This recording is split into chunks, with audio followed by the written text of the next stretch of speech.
Pupuk. Pupuk adalah berbagai macam hal. Pupuk dapat berasal dari organisme hidup yang memberikan kesuburan ke tanah.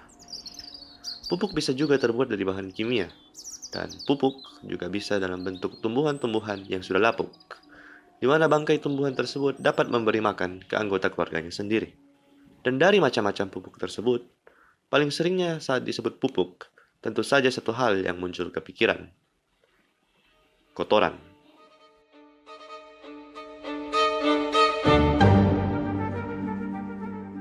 Kotoran ternak dapat dimanfaatkan sebagai pupuk kandang karena kandungan unsur hara seperti nitrogen, fosfor, dan kalium yang dibutuhkan oleh tanaman dan kesuburan tanah. Kotoran ini dapat digunakan dari berbagai macam hewan ternak seperti sapi, kambing, atau babi. Kotoran ternak juga digunakan sebagai pupuk kandang didasari oleh alasan bahwa kotoran hewan biasa memiliki kandungan unsur hara relatif lebih seimbang dibandingkan pupuk alam lainnya. Pupuk kandang dapat dibuat dengan berbagai macam cara. Cara tertutup, itu di mana kotoran hewan tersebut ditimbun dalam tempat yang tertutup, lalu diberi lubang. Tetapi proses ini memerlukan waktu yang lama, sekitar 3-4 bulan. Selanjutnya adalah cara terbuka, di mana kotoran hewan diletakkan di tempat terbuka, sehingga proses penguraian oleh mikroorganisme berlangsung di udara bebas. Proses ini berlangsung dengan cepat, tetapi cara ini lebih sulit, karena perlu persiapan untuk perlindungan dari hujan, dan walaupun lebih cepat dari cara yang tertutup, cara ini tetap memalukan sekitar 2 bulan. Dan tentu saja, adanya faktor bau. Selain dua cara tersebut, cara termudah untuk membuat pupuk kandang adalah dengan menambahkan EM4, yaitu cairan yang berisi campuran dari beberapa mikroorganisme hidup, yang bermanfaat dan berguna bagi proses penguraian dan persediaan unsur hara. Cara inilah yang tercepat dan waktu yang diperlukan hanya sekitar 30 hari.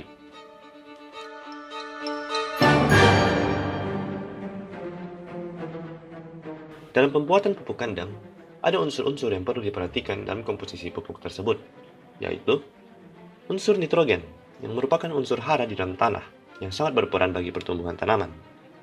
Unsur fosfor yang sangat penting sebagai sumber energi pertumbuhan, kalsium yang membantu penyerapan air tanaman, kalium yang berfungsi dalam pembentukan protein dan karbohidrat, beserta dengan antibodi tanaman melawan penyakit. Belerang membantu proses pertumbuhan pada tanaman, dan magnesium membantu pembentukan klorofil. Jadi, apakah hubungan pupuk kandang dengan koloid? Pupuk kandang adalah sesuatu yang disebut sebagai koloid organik. Tetapi, apakah itu koloid? Koloid adalah sesuatu campuran zat heterogen antara dua zat atau lebih, di mana partikel-partikel zat tersebar di dalam zat ini. Dan dari pengertian itu, koloid tanah adalah bahan mineral dan bahan organik tanah yang sangat halus sehingga mempunyai luas permukaan yang sangat tinggi per satuan berat. Koloid tanah dapat dibagi atas koloid anorganik dan koloid organik. Koloid tanah berukuran kurang dari 1 mikron, sehingga tak semua fraksi termasuk koloid. Untuk memperlihatkan betapa kecilnya 1 mikron itu, lihatlah perbandingan dari video ini.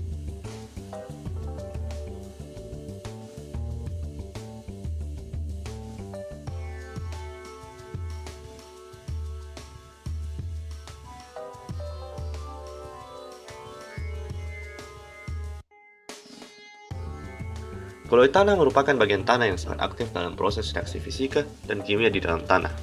Partikel-partikel koloid di dalam tanah yang sangat halus umumnya bermuatan negatif.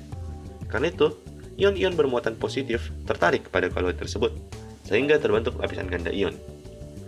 Bagian dalam dari lapisan ganda ion ini terdiri dari partikel koloid yang bermuatan negatif, sedangkan bagian luar merupakan kerumunan kation yang tertarik oleh partikel-partikel koloid tersebut. Pertukaran kation sangat penting dalam fisika tanah, kimia tanah, dan kesuburan tanah.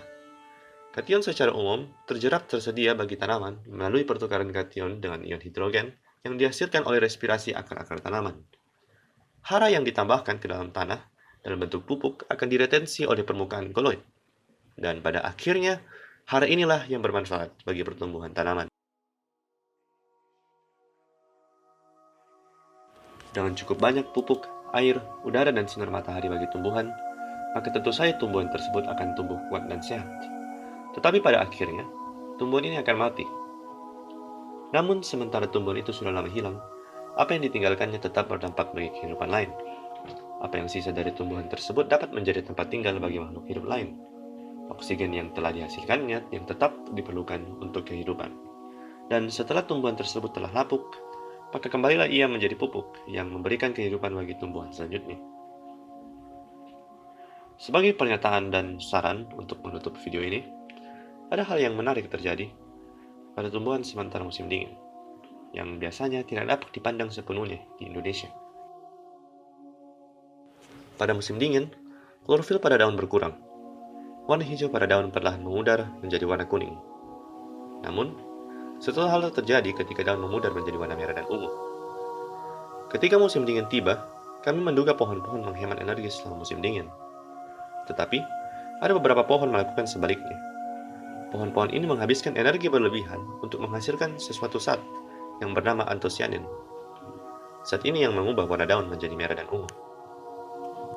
Warna-warna ini melindungi daun-daun dari sinar matahari sebelum nutrisi mereka habis.